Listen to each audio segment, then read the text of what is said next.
If you have one of these, the VRS Direct Force Pro Wheelbase, or DFP20 as it's come to be known recently, then you might be interested in this upgrade VRS has released for it. This is the VRS QR Connect adapter, and its purpose is to allow you to use steering wheels on the DFP without the need to connect them via loose external cables and wires like this, because the quick release itself will now carry that data. No more wheel wires. This eliminates the Wheelbase's one true weakness, which has always been worth putting up with, but now we don't need to.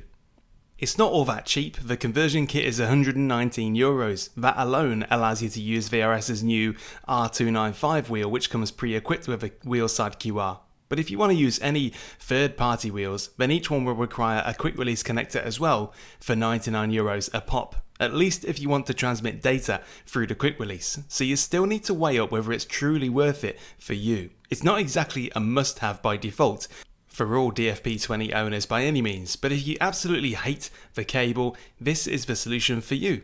Let's take a look. Thanks to VRS for providing the QR Connect kit seen here free for review. It should be obvious that whilst their support is appreciated, I still say it how I see it, and all words are my own. Watch the whole thing before making a decision, but if you do proceed to buy this or anything else from VRS, then you can get 5% off using the link in the description. The QR Connect kit comprises of a slip ring system, a full metal QR shaft, some electronics and cables. These all come together to give the DFP something it currently doesn't, a data carrying quick release system. Installation is fairly simple. If you yourself put your summary together, then you should be more than capable of following the instructions through to the finish. Just take care to ensure using the right screw at each step and take your time overall. Whilst installing it, I did think to myself that this was quite a clever solution. The slip ring just sits on the wheelbase shaft, meaning at no point are you disassembling the wheelbase itself in any way. You're just adding something to it. It wasn't even necessary for me to dismount my wheelbase from the rig, and took around 30 minutes overall, and that's with me giving consideration to filming. The only thing I'm not massively keen on is this. The adapter is fed by a USB-C cable which plugs in right here. I would personally much rather have had an integrated cable coming off here with a USB pigtail.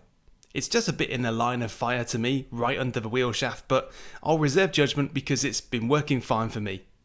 The instruction manual stresses that you should connect this cable to a powered USB hub, and they are right. Many wheels need more power than you think, so you should be sure to do just that. It's a strong recommendation, otherwise wheels may not work properly. Once complete, it's time to connect your wheel, and you do have a few choices here. VRS's own R295 wheel connects directly to this QR Connect adapter as is. You can just connect it and off you go. You now have a cable-free VRS own brand wheel. I'll be reviewing the R295 in more depth after this. If that video is done by the time you watch this one, then it will be linked at the end and in the description. If you have a third-party wheel or one with a cable, then you would have to buy the VRS QR adapter and affix it to the wheel, and the data cable your wheel uses would be coiled around the QR to make it as neat as possible. However, if, like me, you already have VRS's formula wheel, you can convert that to cable-free using the small pigtail cable that connects directly to the formula wheel's data port, and it's very neat indeed, effectively cable-free. Great stuff. It all works very well, but DFP20 now presents itself as conveniently as any other quick-release wheelbase I've used, and therefore alleviates its main disadvantage to other manufacturers. Although based on the popular NRG style system, also shared by Moser and Simagic, they've improved it by adding the two locator pins to their version of the mating method, so there's no way you can put it on the wrong way, and it helps make the connection even more solid. The end result's great, but it's important to remember that VRS only has two wheels to their name, the R295 and the now discontinued Pro Formula wheel. That means a lot of you will be attaching a third-party wheel, and you still have to pay consideration to the same things you would on any other manufacturer.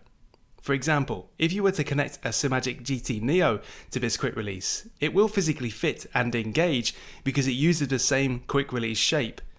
But you'll have to disconnect the integrated data pins on the GT Neo so that there's no risk of damage to it when it makes contact with VRS's data connection.